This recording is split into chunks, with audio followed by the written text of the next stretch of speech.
اب دوسری جو عام بات آپ سے اسی ضمن میں جو عرض کرنی ہے، گزشتہ کوئی 2-3 دن پہلے یا اغلباً 1 دن پہلے میں سوشل میڈیا پر دیکھ رہا تھا، ایک صاحب جو ہے وہ سرکار بغداد رضی اللہ تعالیٰ عنہ و ارضا و عنہ کے اشعار جو آپ نے اللہ جل مجد الکریم کی بارگاہ میں استغاثے پیش کی، اللہ کی بارگاہ میں اپنی دعائیں پیش کی ہیں کہ اللہ میں تیری بارگاہ میں آتا ہوں، اے اللہ میں تجھ سے مانگتا ہوں، اے اللہ میں تیرا سائل ہوں، اے اللہ میں تیرے در کا سوالی ہوں، میں اپنی حاجتوں کو تیرے پاس پیش کرتا ہوں، اے اللہ میرا تیرے سوا کوئی نہیں ہے، ہم نے اس کا کب انکار کیا؟ آپ سرکار بغداد کی بات کرتے ہیں، ہم تو یہ کہتے ہیں کہ سارے نبی، سارے انبیاء، سارے رسول اور امام الانبیاء حضرت محمد الرسول اللہ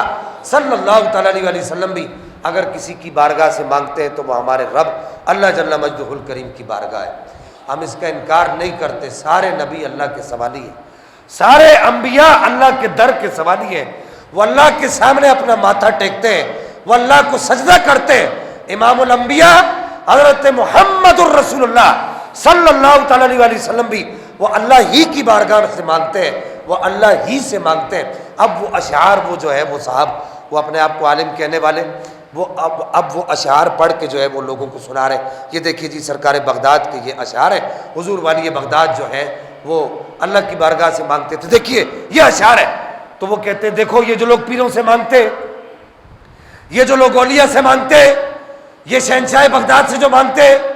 سیدنا شیخ عبد القادر جیلانی سے مانگتے، ان کو شہنشاہ بغداد تو کہنے کی توفیق نہیں ہوتی، صحیح وہ کہتے ہیں جی شیخ عبد القادر جیلانی سے مانگتے ہیں، تو ان کو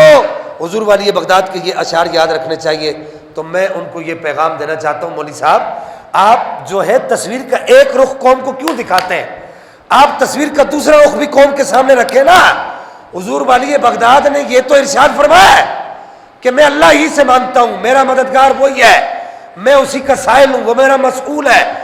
میں مشکلوں میں اس کو پکارتا ہوں، میرا حاجت روا وہ ہے، میرا مشکل کشا وہ ہے۔ ہم اس کو مانتے ہیں، یہ حضور والی بغداد کا درس توحید ہے۔ ہم کوئی مشرک، تم ہمارے اوپر شرک کے فتوے لگاتے ہو، بدعتی کے فتوے لگاتے ہو، تمہیں شرم آنی چاہیے۔ حضور والی بغداد کا تصویر کا ایک رخ تو دکھاتے ہو، لیکن حضور والی بغداد کا تصویر کا دوسرا رخ بھی تو دکھاؤ کہ وہ اشعار تو پڑھ کے سنا رہے ہو کہ جس میں وہ اللہ سے مانگ رہے۔ ہم نے کب منع کیا کہ اللہ سے مانگنا گناہ ہے؟ ہم نے کب منع کیا کہ اللہ سے مانگنا غلط ہے؟ ہم تو یہی کہتے ہیں کہ ہر حال میں اللہ ہی سے مانگنا چاہیے، اولا یہی ہے، مستحب یہی ہے کہ اللہ ہی سے مانگنا چاہیے، بہتر یہی ہے اللہ ہی سے مانگنا چاہیے۔ لیکن حضور والی بغداد کے تم یہ اشعار سنا رہے ہو، یہ سنا کر تم دوسرا رخ نہیں دکھا رہے ہو، ایک ہی رخ دکھا رہے ہو، دوسرا رخ بھی تو دکھاؤ نا مولوی صاحب۔ دوسرا رخ کیا ہے؟ وہ اشعار بھی تو سناؤ نا حضور والی بغداد کے کہ آپ نے فرمایا کہ وَلَوْ أَلْقَيْتُ سِرِّي فَوْقَ نَارٍ لَخَمِدَتْ وَانْتَفَتْ مِنْ سِرِّ حَالِي وَلَوْ أَلْقَيْتُ سِرِّي فَوْقَ بِحَارٍ لَصَارَ الْكُلُّ غَوْرًا فِي الزَّوَالِ وَلَوْ أَلْقَيْتُ سِرِّي فَوْقَ جِبَالٍ لَدُقَّتْ وَاخْتَفَتْ بَيْنَ الرِّمَالِ فَلَوْ أَلْقَيْتُ سِرِّي فَوْقَ مَيْتٍ لَقَامَ بِقُدْرَةِ الْمَوْلَى تَعَالِي کہ آپ نے فرمایا کہ اگر میں اپنا راز سمندروں پر ڈال دوں تو وہ خشک ہو جائے، اگر میں اپنا راز پہاڑوں پر ڈال دوں تو وہ ریزہ ریزہ ہو جائے، اگر میں اپنا راز جو ہے وہ آگ پر ڈال دوں تو آگ جو ہے ٹھنڈی ہو جائے، اور اگر میں اپنا راز میت پر ڈال دوں فَلَوْ أَلْقَيْتُ سِرِّي فَوْقَ مَيْتٍ لَقَامَ بِقُدْرَةِ الْمَوْلَى تَعَالِي اگر میں اپنی راز کی بات کسی میت سے کر دوں تو وہ میت اللہ کی قدرت سے اٹھ کے کھڑی ہو جائے۔ تو میں نے کہا یہ تصویر کا دوسرا رخ تم کیوں نہیں سناتے ہو؟ سرکار بغداد نے جہاں اللہ سے مانگا ہے، ہم اس بات کو منع نہیں کرتے، وہاں یہ بھی بتایا کہ اللہ نے مجھے یہ عظمتیں اور شانیں عطا فرمائی ہیں۔ جب تصویر کا ایک رخ دکھا رہے ہو تو سرکار بغداد کے دوسرے اشعار بھی تو سناؤ کہ آپ نے فرمایا کہ مریدی لا تخف واشن فإنی عزوم قاتل عند القتال، مریدی لا تخف واشن فإنی عزوم قاتل عند القتال، یہ بھی تو سنانا مولوی صاحب، یہ کون سنائے گا؟ تو سرکار بغداد کے دوسرے اشعار تو سنا رہا ہے، ان کو بھی تو سنا کہ آپ نے فرمایا میرے مرید غم نہیں کرنا، ڈرنا نہیں، خوف نہیں کرنا، تو اگر مغرب میں ہو اور میں مشرق میں ہوں اور تجھے بے گناہ پھانسی کے تختے پر کھڑا کر دیا جائے اور پھندا تیرے گلے میں لٹکا دیا جائے، ڈال دیا جائے، اور نیچے سے تختے کو کھینچ دیا جائے، اس وقت اگر تو مجھے پکارے گا مریدی لا تخف واشن فینی عزوم قاتل عند القتال، پٹا کھینچ دیا گیا، اگر تو اس وقت مجھے پکارے گا تو میں آ کر تجھے کندھا دے دوں گا۔ میں نے کہا مولوی صاحب یہ اشعار بھی تو پڑھنا، یہ اشعار بھی تو سنانا سرکار بغداد کے۔ اب اگر کہے کہ جی سرکار بغداد کو یہ شان ہے، یہ عظمت ہے، اس کا قرآن میں کہا ثبوت ہے، تو میں آپ کو قرآن سے ثبوت دیتا ہوں۔ یہ سورہ نمل ہے، یہ پارہ نمبر 19 ہے، اور اس کی آیت نمبر سورہ نمل کی 48، یہ آیت نمبر 48 پڑھ رہا ہوں میں سورہ نمل سے۔ قال الذی عنده علم من الکتاب، حضرت سلیمان علیہ السلام، تم کہتے ہو کہ یہ شرک ہے، تو یہ بدعت ہے، تو یہ تو یہ وہ۔ میں نے کہا اللہ کے نبی سے پوچھ۔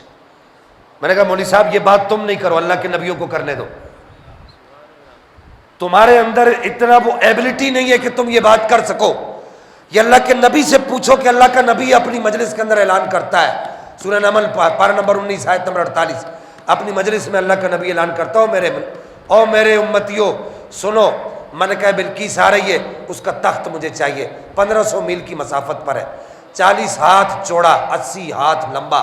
اور اتنا موٹا کہ وہ 20 ہاتھ موٹا، وہ تخت مجھے چاہیے 1500 میل کی مسافت سے۔ ایک جن کھڑا ہوتا ہے، قال عفریت من الجن انا آتیک بہ قبل ان یرتد الیک طرفک، میں لے آؤں گا اس کو، میں آپ کی جو مجلس برخاست ہوگی اس کے برخاست ہونے سے پہلے پہلے لے آؤں گا۔ فجر کے وقت آپ کی مجلس لگتی تھی اور عصر کے وقت ختم ہوتی تھی، آپ نے فرمایا نہ مجھے اس سے پہلے چاہیے۔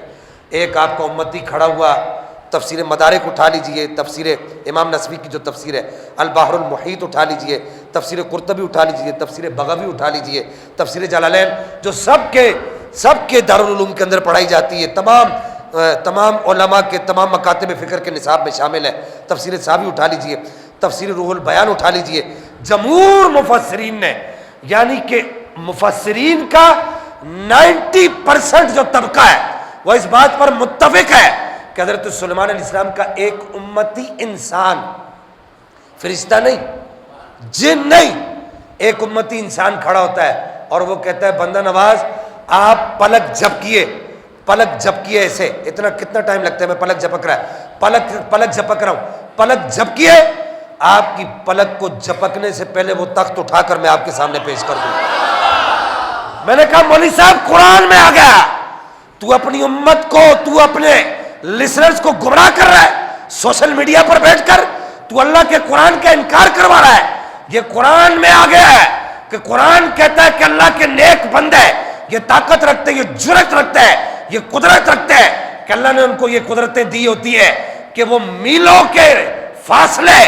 پلک جھپک میں طے کرتے ہیں، نہ صرف طے کرتے ہیں بلکہ اللہ کی عطا سے اپنے ساتھ منسلک لوگوں کی مدد بھی کرتے ہیں۔ بولو وہ کیسے شاہ صاحب؟ میں نے کہا دیکھ مدد کس نے مانگی؟ حضرت سلیمان علیہ السلام نے، اللہ کے نبی نے۔ میں نے کہا یہ شرک کی دعوت دے رہے؟ میں نے کہا قرآن اٹھا، تو نے قرآن پڑھا ہی نہیں ہے مولوی صاحب۔ اللہ کا نبی مدد مانگ رہا ہے، کس سے مانگ رہا ہے؟ لگا ادھر فتویٰ شرک کا، ادھر لگانا شرک کا فتویٰ، اپنے صحابی سے، انسان سے مدد مانگ رہا ہے، اللہ کا نبی مانگ رہا ہے، اور اس کو منع نہیں کر رہا کہ تو کیسے لے آئے گا۔ اللہ کا نبی جانتا ہے کہ جس طرف اٹھ گئی دم میں دم آ گیا،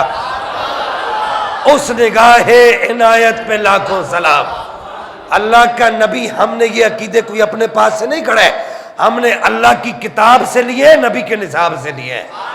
تو اللہ کے نبی کی یہ تعلیمات ہے اور اللہ کی کتاب کی یہ تعلیمات ہے، نبی کے نصاب کی یہ تعلیمات ہے کہ اللہ جل مجد الکریم اپنے نیک بندوں کو یہ عظمتیں، یہ شانیں اور یہ رفتیں عطا فرماتا ہے۔